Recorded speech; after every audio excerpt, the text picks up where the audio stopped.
बिस्मिल्लाहिर्रहमानिर्रहीम। अस्सलामुअलैकुम मोहतरम नाज़रीन व सामीन, आप सुन रहे हैं देवता। तो आइए बढ़ते हैं कहानी की जानिब। वो वॉशरूम में आई, उसने साबुन से हाथों को धोया, फिर तौलिए से पोंछा। कमरे में आकर देखा वो गहरी नींद में डूबा हुआ था। उसने अटैची से एक मोबाइल फ़ोन निकाला, खिड़की के पास आकर पर्दे को हटाया।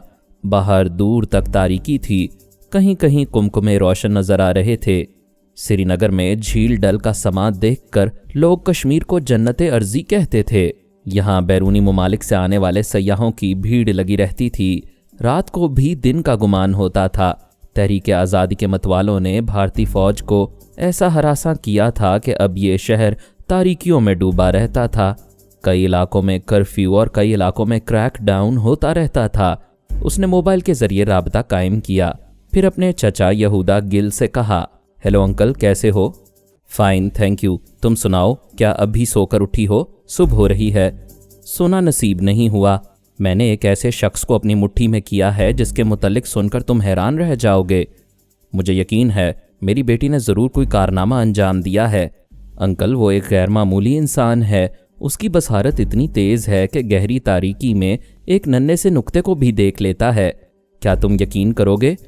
क्या तुमने उसकी बसारत को आजमाया है? आजमाने के बाद ही तुमसे कह रही हूँ। इसमें दूसरी खूबी यह है कि वो मीलों दूर की आवाज़ साफ तौर पर सुन लेता है। अगर तुम उसकी समात को भी आजमाने के बाद कह रही हो तो मैं यकीन कर रहा हूँ। ये तो दुनिया का 8वां अजूबा है। उसमें तीसरी खूबी यह है कि वो गैर मामूली जिस्मानी और दिमागी कुव्वतों का हामिल है। उसका दावा है कि वो मजबूत दरवाजे को घोंसा मार कर तोड़ सकता है। उसके दिमाग को कोई टेलीपैथी या हिप्नोटिज्म जानने वाला मुतासिर नहीं कर सकता। मैंने उसकी पेशानी पर दवा लगाई है। वो मुझसे मुतासिर होकर सो गया है, लेकिन उसका दिमाग फौलादी है। मैं 2-4 बार वो दवा और लगाऊंगी, तब वो पूरी तरह मेरे कब्जे में रहेगा। मुझे तुम पर नाज है। ये शख्स हमारे बहुत काम आएगा। रात की तारीकी में अहम दस्तावेजात चुरा कर ला सकेगा। अंधेरे में छुपे हुए दुश्मनों से हमें बचाएगा और दूर बैठे हुए मुखालिफिन की गुफ्तगू हमें सुना सकेगा। अंकल, वो हमारे लिए और भी हैरत अंगेज कारनामे अंजाम देगा। मैं शाम की फ़्लाइट से उसके साथ दिल्ली आ रही हूँ। आप एयरपोर्ट पर गाड़ी ले आएं, अब मैं सोने जा रही हूँ। वो फ़ोन ऑफ करना चाहती थी, फिर बोली, एक अहम बात बताना भूल गई। इस शख्स का नाम पाशा है और ये फरहाद के बेटे पारस के साथ यहाँ आया है। क्या पारस हमारे लिए प्रॉब्लम बनेगा? उसका बाप भी प्रॉब्लम बनेगा तो हम पाशा को हाथ से नहीं जाने देंगे। वैसे पारस वहाँ क्या कर रहा है? वो मुसलमान है, यकीनन कश्मीर के मुसलमान बागियों यानी मुजाहिदीन की मदद करने आया होगा। रात के इब्तदाई हिस्से में श्रीनगर के करीब ज़बरदस्त धमाके हुए। 4 फौजी ट्रक तबाह हुए। चंद फौजी अफसर और सिपाही मारे गए। फौजी जवानों को उस गांव से भागना पड़ा। तुम शाम तक दिल्ली आ रही हो, इस तरह पाशा को पारस से दूर ले आओगी। कहीं ऐसा ना हो कि शाम से पहले ही पारस यहाँ के होटल के कमरे में आ पहुँचे। मैं पाशा को लाल चौक के रिहायशी इलाके से लाई हूँ। पारस भी वहीं कहीं छुपा होगा। अगर वहाँ है तो हमारे आदमी उसे होटल तक आने नहीं देंगे। मैं उसे गिरफ्तार कराने के फौरी इंतजामात करता हूँ। यहूदा ने अपनी भतीजी से राबता ख़त्म किया, फिर फ़ौज के एक आला ऑफिसर से राबता कायम करने के बाद पूछा, क्या आप जानते हैं कि फरहाद अली तैमूर का बेटा पारस श्रीनगर में मौजूद है? हाँ, हम जानते हैं। वो लाल चौक में था। कोई 2 घंटे पहले वहाँ से फ़रार हो गया है। वो जहाँ भी होगा मेरे आदमी उसे ढूंढ निकालेंगे। आप उसका मौजूदा हुलिया बता सकते हैं? वो बड़ा शातिर है, पल पल में हुलिया बदलता रहता है। उसकी सबसे बड़ी पहचान ये है कि वो सांप की तरह आंखें खुली रखता है, पलके नहीं झपकता है। दूसरी पहचान ये है कि उसके साथ एक हसीन कश्मीरी औरत है। इससे ज़्यादा हम कुछ नहीं जानते।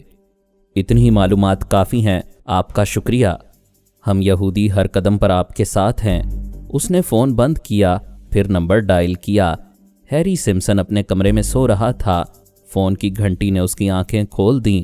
उसने रिसीवर उठाकर कहा, हेलो, सिम्पसन स्पीकिंग। क्या तुम सो रहे थे? यस बॉस, रात के 3 बजे सोने का मौका मिला था। फ़ौरन तैयार हो जाओ। इस शहर में फरहाद का बेटा पारस है, उसे अपने आदमियों के साथ तलाश करो। Alright boss. क्या वो किसी भेस में है? यहूदा ने पारस की ख़ास पहचान बताई, फिर कहा, तुम उसे देखते ही गोली मार सकते हो। अगर तुम उसे कत्ल करने में कामयाब हो जाओगे तो तुम्हें $25,000 मिलेंगे। थैंक यू बॉस, आपने हमेशा आजमाया है कि मेरे हाथों से कभी कोई शिकार बचकर नहीं जाता। मैं शाम तक आपको खुशखबरी सुनाऊंगा। यहूदा गिल ने उससे राबता ख़त्म किया। फिर दिल्ली में आने वाले नए इसराइली सफ़ीर से राबता कायम किया। फिर कहा, मैं ज्यू सिंडिकेट के हवाले से यहूदा गिल तुमसे मुखातिब हूँ।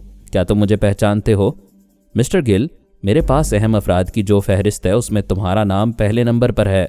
मुझे बताया गया है कि तुम्हारे आदमी कश्मीर में हमारे लिए काम कर रहे हैं। बड़ी खुशी हुई कि तुम मेरे मुतालिक जानते हो। मैं चाहता हूँ तुम फ़ौरन अपने आला हुकाम से राबता करो। उनसे कहो कि जिस पारस ने पिछले इसराइली सफ़ीर को इंडिया से भागने पर मजबूर किया था वो श्रीनगर में है। अगर मैं आज शाम तक उन्हें पारस की लाश दिखाऊं तो क्या वो मेरे लंदन के बैंक अकाउंट में 10 लाख पाउंड्स जमा करा देंगे? मिस्टर यहूदा गिल, 10 लाख पाउंड्स इतनी बड़ी रकम है कि उसे देखकर अक्सर लोग बेहोश हो जाते हैं। और फरहाद का बेटा ऐसा बुखार है कि 10 अरब पाउंड्स में भी ये बुखार नहीं उतरता। मैं तो सिर्फ 10 लाख का मुतालबा कर रहा हूँ। तुम अपने बड़ों से बातें करो, मैं आधे घंटे बाद फिर फ़ोन करूँगा। आधे घंटे के अंदर ही वज़ीर ख़ारजा ने उससे फ़ोन पर राबता किया और कहा, फरहाद ने तिल अबीब के करीब एटमी प्लांट को तबाह किया, मिलिट्री हेड क्वार्टर असलहा के गोदामों को धमाकों से उड़ा दिया। इतने नुकसानात का सदमा नाकाबिले बर्दाश्त है। अगर तुम पारस को मौत के घाट उतार दोगे तो हम तुम्हें 10 लाख पाउंड से भी ज़्यादा देंगे। तुम किसी तरह हमारा कलेजा ठंडा कर दो। समझो कि कलेजा ठंडा हो गया। हमारी कामयाबी की सिर्फ एक ही शर्त है कि पारस हमें नज़र आ जाए। राबता ख़त्म हो गया। अचानक ही यहूदा को याद आया कि वो पारस को आसानी से तलाश कर सकता है। पाशा अगर तवज्जो से पारस और उसके साथियों की आवाज़ सुने तो उनकी गुफ्तगू से पता चल सकता है कि उसने कश्मीरी औरत के साथ कहाँ पनाह ली है। उसने घड़ी देखी। 1 घंटा पहले अपनी भतीजी अरीना से गुफ्तगू हुई थी और वो सोने जा रही थी। यहूदा ने सोचा वो सो रही होगी। उसे अपनी भतीजी की आदत का पता था। वो काम के मामले में जितनी तेज़ तरार थी उतनी ही सोने के मामले में बड़ी आराम तलब थी। 6 घंटे ज़रूर सोती थी। जितना भी अहम मामला दरपेश हो वो नींद में मदाखलत बर्दाश्त नहीं करती थी। वो ये भी जानता था कि वो होटल के फ़ोन का प्लग निकाल कर और मोबाइल फ़ोन की बैटरी अलग करके सो रही होगी। वो मजबूरन उसके बेदार होने का इंतज़ार करने लगा। उसके सिंडिकेट में जितने चालाक और ख़तरनाक मातहत थे वो सब उसके महकूम और ताबेदार थे। उसके हुक्म पर आधी रात को भी नींद से उठकर खड़े हो जाते थे। बस एक यही भतीजी थी जो ज़िद्दी और सरकश थी। नींद के मामले में अपने बॉस अंकल की भी बात नहीं मानती थी। वो उसे बहुत चाहता था, इसलिए उसकी नींद के दौरान लाखों का नुकसान भी बर्दाश्त कर लेता था। वैसे ये इत्मीनान था कि हैरी सिम्पसन बड़ी तुंदही से पारस को ढूंढ रहा होगा। फिर 6 घंटे की नींद के बाद यानी दोपहर 1 बजे अरीना बेदार होगी तो पाशा को पारस का सुराग लगाने का कहेगी। फिर मिनटों में वो उसकी आवाज़ सुनकर उसकी निशानदही करवा देगा। दूसरी तरफ शितारा हैरान थी कि पारस कहाँ गायब हो गया है। वो गश्त करने वाले फौजियों की नज़र में नहीं आया। कोई जासूस उसके साए तक ना पहुंच सका। यूं लगता था सुलेमानी टोपी पहनकर दुनिया वालों की नज़रों से ओझल हो गया है, जबकि ऐसा मुमकिन नहीं था। शितारा समझ रही थी कि वो अपनी जहानत का कमाल दिखा रहा है। वो सोचने लगी, मेरे पास भी वही इंसानी जहन है। अगर मैं श्रीनगर में पारस की जगह होती और जासूसों और फौजियों से छुपना पड़ता तो क्या करती? ये बात वो जानती थी कि मैं और मेरे बेटे नफ्सियाती हरबे इस्तेमाल करते हैं। ढूंढने वालों की नाक के नीचे ही रहते हैं, दुश्मनों की बगल में छुपे रहते हैं और नज़र नहीं आते। सभी ये समझ रहे थे कि समदू और जासूसा पारो का कत्ल होने के बाद पारस लाल चौक में नहीं रहेगा, वहाँ से दूर कहीं चला जाएगा। शितारा ने भी आखिरी बार उसके दिमाग में आकर देखा था कि वो आफरीन का हाथ पकड़कर उस इलाके से जा रहा है। इसके बाद उसने सांस रोक ली थी। अब वो सोच रही थी, पारस ने धोखा दिया है।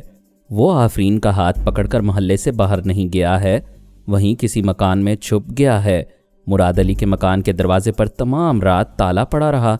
जासूस यही समझते रहे कि अंदर कोई नहीं है, जबकि वो मक्कार पारस बाहर से ताला लगाकर अंदर आफरीन के साथ आराम से सो रहा होगा। उसने कमांडर के जरिए फौजी ऑफिसर को हुक्म दिया कि वो ताला तोड़कर अंदर जाए और समदू और पारो के कातिल को गिरफ्तार करे। हुक्म की तामील की गई। ताला तोड़कर अंदर जाने के बाद मकान खाली नजर आया। उधर पारस नहीं था।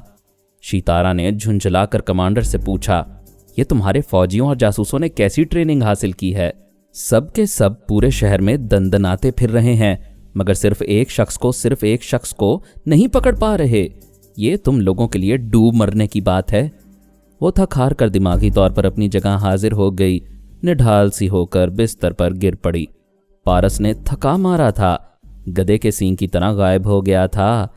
श्रीनगर से बाहर जाने वाले तमाम रास्तों की नाकाबंदी कर दी गई थी। इस बात पर तमाम अफसरान मुत्तफिक थे और शितारा भी मानती थी कि वो श्रीनगर के बाहर नहीं गया है, शहर के अंदर ही है। शितारा का सर चकरा रहा था। उसने थोड़ी देर के लिए आंखें बंद की तो थकन और कमजोरी से नींद आ गई। नींद तो सभी को आती है। फौज के सिपाही भी 24 घंटे नहीं जागते, सोने और आराम करने के लिए ड्यूटी बदलती रहती है। वहाँ भी सुबह 6 बजे दूसरे सिपाही और अफसरान ड्यूटी पर आ रहे थे और रात को जागने वाले सोने जा रहे थे। नए आने वालों को पारस के मुतल्लिक तफसीलात बता दी गई थीं। इधर शितारा और कमांडर सो गए थे। सख्ती से ताकीद करने वाला कोई नहीं था, इसलिए सुबह ड्यूटी पर आने वाले ज़्यादा मुस्तैद नहीं रहे। उनमें से 2 अफसरान 1 दर्जन मुसल्लह जवानों के साथ उस शादी के घर में आए जिसकी पिछली गली में समदू और पारो कत्ल हुए थे। उन अफसरान को ये बताया गया था कि उन्हें कत्ल करने वाला पारस एक कश्मीरी औरत के साथ फरार हो गया है। ऐसे में जाहिर है कि वो उसे तलाश करने उस घर और उस गली से दूर जाते, क्योंकि कोई भी कातिल जाए वारदात पर एक लम्हा भी नहीं ठहरता, वहाँ से ज़रूर भागता है। जब शितारा ने तस्दीक कर दी थी कि वो जाए वारदात से कहीं दूर चला गया है तो उसे दूर जाकर ही तलाश किया जा रहा था। मुराद अली के घर में घुसकर भी देख लिया गया था कि पारस वहाँ नहीं है। इन हालात में कोई ये सोच भी नहीं सकता था कि वो आफरीन के साथ जाए वारदात पर वापस आ जाएगा। मेज़बान ने उसे देखकर हैरानी से पूछा, ब्रदर तुम वापस क्यों आए हो? इसलिए कि हमें पहचानने वाली जासूसा पारो मर चुकी है।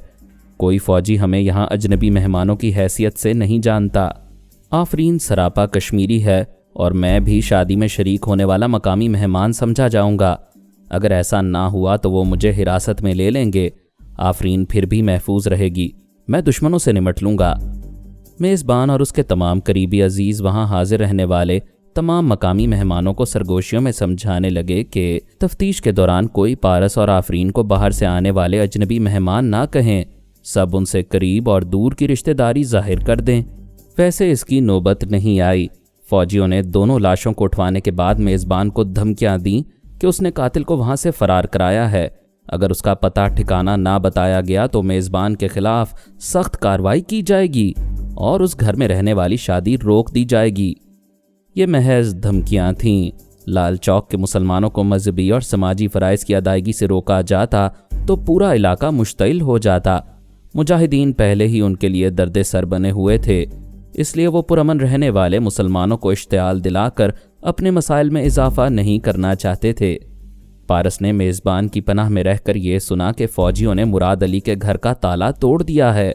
उन्हें शुबा था कि पारस और आफरीन बाहर से ताला लगाकर अंदर सो रहे होंगे। उनका शुबा दूर हो गया। अफसर ने पड़ोसियों से पूछा था, मुराद अली कहाँ गया है? पड़ोसियों ने जवाब दिया, वो सुबह से सोपूर गया हुआ है, शायद कल तक आएगा। फिर ये कि किसी पड़ोसी और मोहल्ले वाले ने मुराद अली के घर में किसी मेहमान को आते नहीं देखा है। जब ताला लगा हुआ हो और मालिक मकान सोपूर गया हुआ तो फिर मेहमान कहाँ से आ जाते?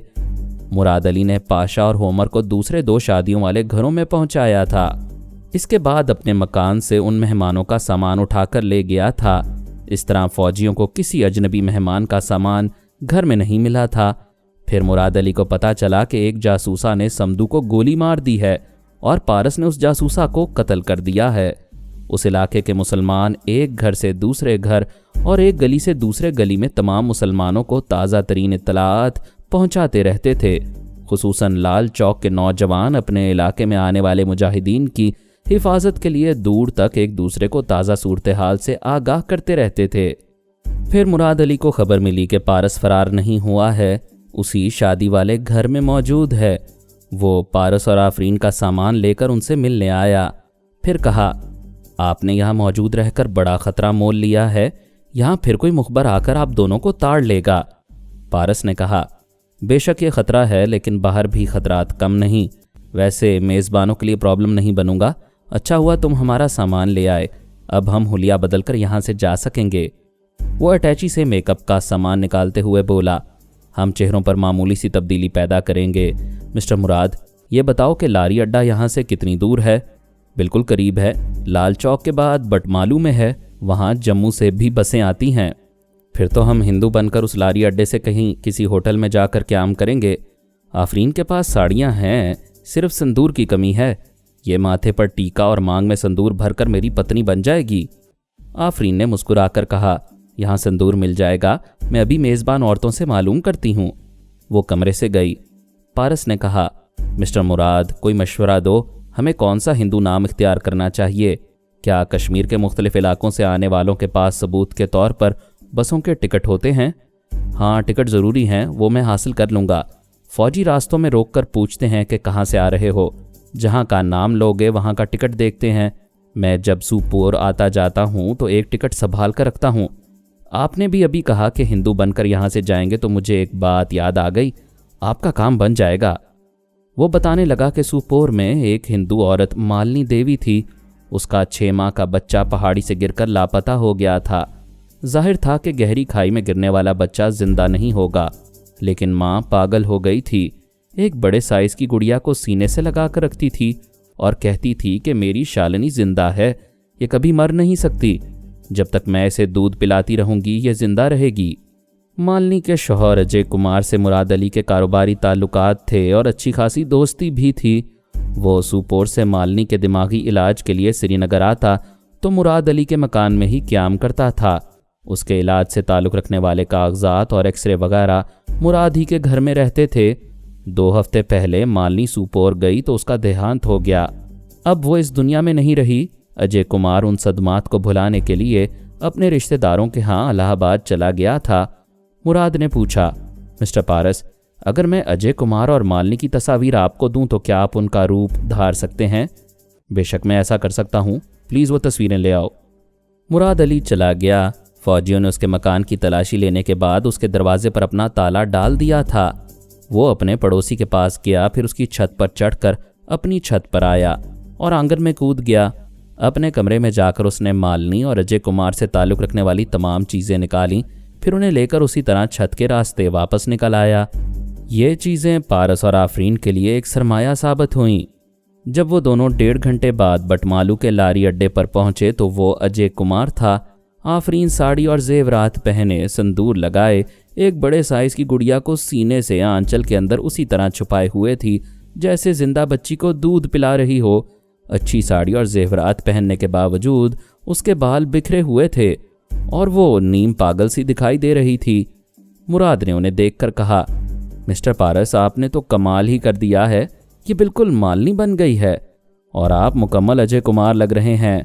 آپ نے میرے دوست اور منہ بولی بہن مالنی کی یادیں تازہ کر دی ہیں۔ وہ ان کے ساتھ لاری اڈے تک آیا تھا۔ مراد نے بتایا کہ پاشا ایک انگریز عورت کے ساتھ گیا ہے، کہہ رہا تھا کہ جلد واپس آئے گا، لیکن اب تک نہیں آیا۔ پارس نے کہا، بہتر ہے تم سوپور چلے جاؤ اور ہومر کو ساتھ لے جاؤ، میں پاشا کو ڈھونڈ لوں گا۔ وہ دونوں مراد سے رخصت ہوئے اور ایک ٹیکسی میں آ کر بیٹھ گئے۔ ڈرائیور کو کسی 4 سٹار ہوٹل میں چلنے کے لیے کہا گیا۔ وہ گاڑی سٹارٹ کر کے چلانے لگا۔ راستے میں توقع کے مطابق فوج کی ایک مختصر سی ٹیم نے انہیں روکا۔ پہلے ڈرائیور سے پوچھا، انہیں کہاں سے لا رہے ہو؟ وہ بولا، بٹمالو کے لاری اڈے سے لا رہا ہوں۔ پھر پارس سے مطالبہ کیا گیا، ٹکٹ دکھاؤ۔ ٹکٹ پر تاریخ لکھی نہیں ہوتی تھی۔ مراد نے 2 ہفتے پہلے کی ٹکٹیں دی تھیں۔ پارس نے وہ دکھا دیں۔ آفیسر نے ٹیکسی کے اندر جھانک کر دیکھا۔ آفرین گڑیا کو ساڑی میں چھپائے، اسے سینے سے لگائے ایسے بیٹھی تھی جیسے دودھ پلا رہی ہو۔ آفیسر مطمئن ہو گیا، اسے دودھ پلانے والی ہندو ماں کی نہیں، ایک کشمیری مسلمان عورت اور پارس کی ضرورت تھی۔ آفرین نے گڑیا کو اس طرح ساڑی میں چھپایا تھا کہ افسر نے اسے ایک زندہ بچہ سمجھا اور انہیں جانے کی اجازت دے دی۔ اس وقت دن کی روشنی پھیل چکی تھی۔ ڈرائیور نے انہیں ایک ہوٹل میں پہنچا دیا۔ وہ دونوں ریسیپشن پر آئے۔ پارس اجے کمار کے شناختی کاغذات اور بس کے ٹکٹ دکھا کر ایک کمرہ حاصل کرنے لگا۔ آفرین نے گڑیا کو اسی طرح ساڑی کے سائے میں سینے سے لگا رکھا تھا۔ پھر ہوٹل کا ملازم ان کا سامان اٹھا کر لفٹ کے ذریعے चौथी मंजिल पर ले जाने लगा। चौथी मंजिल पर लिफ्ट रुकी। दरवाज़ा खुला तो सामने हैरी सिम्पसन खड़ा हुआ था। ये वही वक्त था जब यहूदा गिल ने फ़ोन के ज़रिए उसे नींद से जगाकर कहा था कि वो पारस को तलाश करने जाए, फिर उसे देखते ही गोली मार दे। अगर वो पारस की लाश दिखाएगा तो उसे $25,000 दिए जाएंगे। पारस आफरीन और मुलाजिम के साथ लिफ्ट से बाहर आ गया। वो किसी हैरी सिम्पसन को नहीं जानता था। हैरी लिफ्ट के अंदर आ गया। दरवाज़ा बंद हो गया। वो पारस की तलाश में नीचे जा रहा था। वो सही मानों में दुश्मनों की नाक के नीचे आ गया था। मुलाजिम ने उसके लिए चौथी मंजिल का जो कमरा खोला, ठीक उसके सामने वाले कमरे में अरीना और पाशा सो रहे थे। तकदीर अजीब आंख मचोली का खेल खिला रही थी। पारस ने दरवाज़ा बंद करके कहा, हमें फ़ौरन सोने की कोशिश करनी चाहिए। खुदा जाने फिर कब हमें आराम करने का मौका मिलेगा। आफरीन ने गुड़िया को सोफे पर डाल दिया, फिर साड़ी उतार कर शबखानी का लिबास पहनकर बिस्तर में आ गई। पारस लेटा हुआ छत को तक रहा था और कुछ सोच रहा था।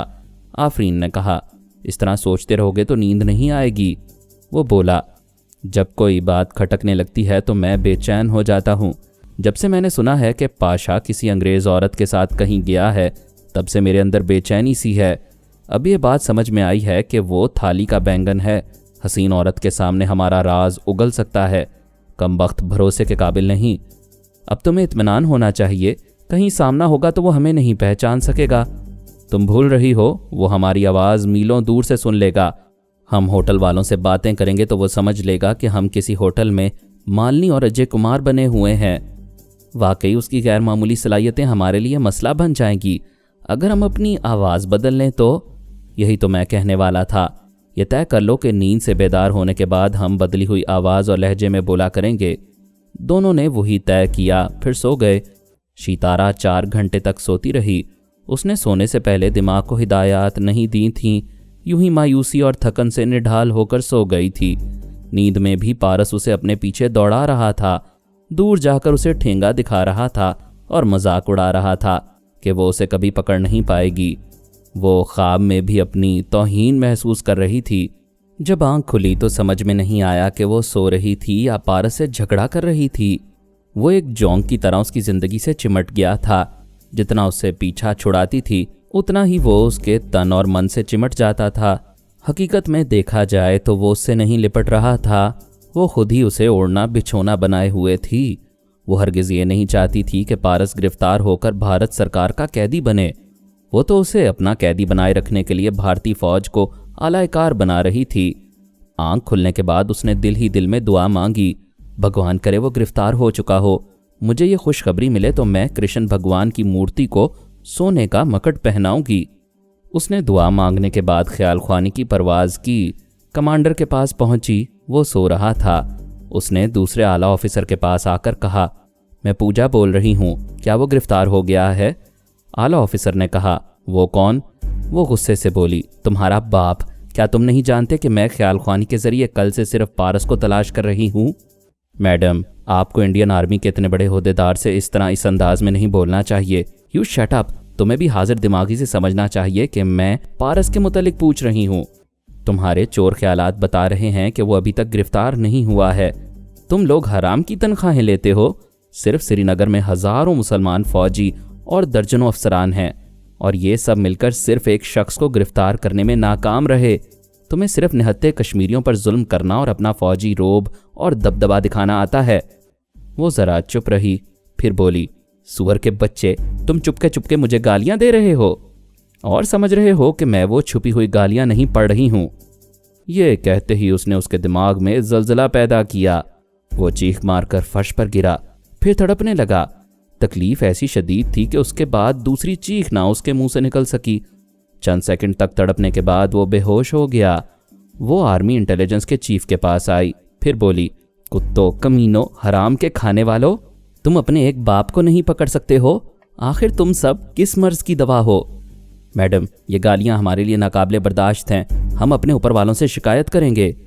सितारा ने ऊपर वालों को भी ज़बरदस्त गालियां दी। फिर चीफ के अंदर भी जलजला पैदा करके दिमागी तौर पर हाजिर हो गई। बिस्तर से उठकर आईने के सामने आई। आईने ने बताया कि जुल्फ़ें बिखर गई हैं, हसीन चेहरे पर जर्दी छा गई है और आंखों में आंसू आ गए हैं। وہ لوٹ खसोट कर जाने वाला कहीं ना मिला तो आंसू बनकर आंखों में आ गया। वो बाथरूम में चली गई। बड़ी देर तक शावर के नीचे ठंडे पानी में भीगती रही और अपने आप को समझाती रही कि वो क्यों पारस के पीछे भाग रही है। शायद इसलिए कि वो उसके जिस्मो जान का मालिक बन गया है। ये मैंने अपनी ज़िंदगी की सबसे बड़ी गलती की, जो उसे अपने हवास पर मुसल्लत कर लिया। लेकिन जिसे सर पर चढ़ाया जा सकता है उसे उतारा भी तो जा सकता है। ये नज़र आ रहा है कि मैं उसे सर से उतार कर कदमों में नहीं ला सकती, मगर अपने दिल और दिमाग से तो दूर कर सकती हूँ। एक साहिर के सहर का तोड़ करने के लिए दूसरे साहिर की खिदमत हासिल करनी पड़ती हैं। दिमाग में ये बात समा रही थी कि पारस जैसा कोई जवान मर्द उसे पसंद आ जाए और वो उससे शादी कर ले तो हमेशा के लिए पारस का तिलिस्म टूट जाएगा। बहुत अरसा पहले उसने ऐसी ही कोशिश की थी। एक राजपूत को अपना जीवन साथी बनाकर पारस को हमेशा के लिए भुलाना चाहा था, लेकिन वो राजपूत बहुत गैरतमंद था। उसने शीतारा का मामूल और ताबेदार बनकर रहना गवारा नहीं किया और शादी की रात खुदकशी कर ली। यूं मुकद्दर की तहरीर के मुताबिक उसके जुमला हुकूक पारस के लिए महफूज रह गए। उसने गुस्ल के बाद नाश्ता करने के दौरान दाई माँ से कहा, मैं जल्द ही शादी कर लूँगी। दाई माँ ने मुस्कुराकर पूछा, क्या पारस मिल गया है? नहीं, पारस से नहीं, किसी और से शादी करूँगी। जब उसके जैसा जवान मर्द मेरे जिस्मो जान का मालिक बनेगा तो वो हमेशा के लिए मेरे दिमाग से मिट जाएगा। दाई माँ खामोश रही। उसने पूछा, खामोश क्यों हो? क्या मैं गलत फैसला कर रही हूँ? हाँ, वो तुम्हारे हाथ आते आते फिसल रहा है। तुम टेलीपैथी और भारतीय फौज के तमाम ज़राए इस्तेमाल कर रही हो, फिर भी वो मिट रहा है ना झुक रहा है। वो मर्द गैर शऊरी तौर पर और ज़्यादा तुम्हारे हवास पर छा गया है। तुम इस बात से इनकार करोगी, लेकिन ये नहीं समझ पाओगी कि तुम्हारे अंदर उसकी जड़ें बहुत मजबूती से जम गई हैं। मैं जल्द ही शादी करके ये जड़ें उखाड़ फेंकूंगी। शादी तब करोगी जब पारस जैसा हवास पर छा जाने वाला मिलेगा। क्या इतनी बड़ी दुनिया में वही एक जवान मर्द है? इतनी बड़ी दुनिया में जवान मर्द बहुत हैं।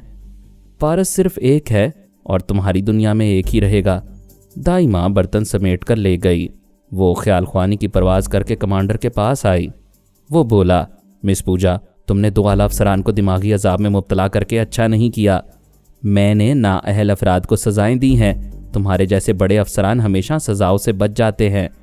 नाअहल अफसरान बेशुमार हैं। तुम कितने लोगों को सज़ा दोगी? उन तमाम अफसरान को जो पारस को ढूंढ निकालने में नाकाम रहेंगे। मगर तुम्हारे इस रवैये पर भारतीय फ़ौज के तमाम अफसरान एहतजाज कर रहे हैं। बहरी, बर्री और फ़ज़ाई अफवाज में बेचैनी फैल गई है कि तुम उनके दिमागों में भी आकर हुक्मरानी ही करोगी। वो मुझे गलत समझ रहे हैं। मैं कितनों को समझाऊंगा कि वो गलत समझ रहे हैं?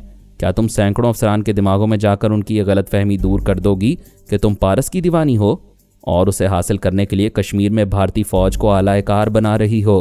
यह झूठ है। मैं अपनी देश की भलाई के लिए पारस को उसके मकासद में नाकाम बनाना चाहती हूँ। तुम्हारी हुब्बुल वतनी मशकूक हो चुकी है। अगर तुम वाकई देश की भलाई चाहती हो तो पारस का मामला फ़ौज पर छोड़ दो। वो जहाँ भी नज़र आएगा फ़ौजी उसे गोली मार देंगे। मैं कह चुकी हूँ, उसे हलाक नहीं किया जाएगा, सिर्फ ज़ख्मी किया जाएगा।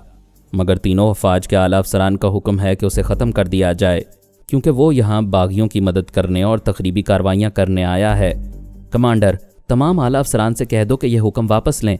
पारस मेरा मुजरिम है, मैं उसे अपना ताबेदार बनाऊंगी। तुम इसी तरह जिद करोगी तो इसे तुम्हारा इश्किया खेल समझा जाएगा। तुम्हारी हुब्बुल वतनी का दावा गलत साबित होगा। मैं सिर्फ एक बात जानती हूँ कि पारस को जिंदा रहना चाहिए। तमाम आला अफसरान से कहो, अगर वो चाहते हैं कि मैं उनके दिमागों में ना आऊँ और उन्हें परेशान ना करूँ तो वो पारस को मुझ पर छोड़ दें। मैं उसे कश्मीर से जाने पर मजबूर कर दूंगी। हम फौजी इस मामले से अलग हो जाएंगे, फिर भी शायद वो जिंदा नहीं रह पाएगा। ज्यूस सिंडिकेट के सरगना का दावा है कि वो आज शाम या रात तक दुनिया वालों को पारस की लाश दिखाएंगे। वो चौंक कर सीधी बैठ गई, फिर बोली, ये ज्यूस सिंडिकेट का कुत्ता कौन है? उससे राब्ता करो। हमारा उससे कोई राब्ता नहीं है, हमें उसके मुतालिक यहूदी सफ़ीर ने बताया है। तो फिर सफ़ीर से राब्ता करो, मैं तुम्हारे ज़रिए उसकी आवाज़ सुनूंगी। कमांडर ने राब्ता किया। शीतारा आवाज़ सुनते ही यहूदी सफ़ीर के अंदर पहुंचकर खामोशी से ख्यालात पढ़ने लगी। पता चला कि ज्यूस सिंडिकेट का सरगना यहूदा गिल इसराइली हुकूमत से लाखों पाउंड्स लेकर पारस को कत्ल करवाने वाला है। सफ़ीर ये नहीं जानता था कि पारस यहूदा गिल की नज़रों में आ गया है या नहीं। वैसे इतना बड़ा दावा किया गया था शितारा परेशान हो गई थी कि यहूदा को ज़रूर पारस का ठिकाना मालूम हो चुका है और शाम तक वो अपना दावा पूरा करके दिखाएगा। उसने सफ़ीर को मजबूर किया कि वो यहूदा से फ़ोन पर बात करे। उसने फ़ोन पर यहूदा को मुखातिब किया, फिर पूछा, हेलो मिस्टर गिल, दिन के 12 बज चुके हैं, पारस तक कब पहुंच रहे हो? मेरे आदमी उसे तलाश कर रहे हैं, वो 2-4 घंटों में कहीं ना कहीं नज़र आ जाएगा। डॉक्टर मोहम्मद उनीब सलीमी के साथ मज़ीद अक़सात सुनने के लिए हमारे चैनल का सब्सक्राइबर बनें और साथ ही बेल आइकन को क्लिक करें ताकि आपको हर आने वाली नई वीडियो के मुतालिक नोटिफिकेशंस मिलती रहें। हमारी वीडियोस को लाइक और शेयर करें और हमें अपनी दुआओं में याद रखिएगा। ISI और पाक आर्मी जिंदाबाद, पाकिस्तान पाइंदाबाद। हम फिर मिलेंगे इंशाअल्लाह एक नई किस्त के साथ। तब तक के लिए अल्लाह हाफिज़।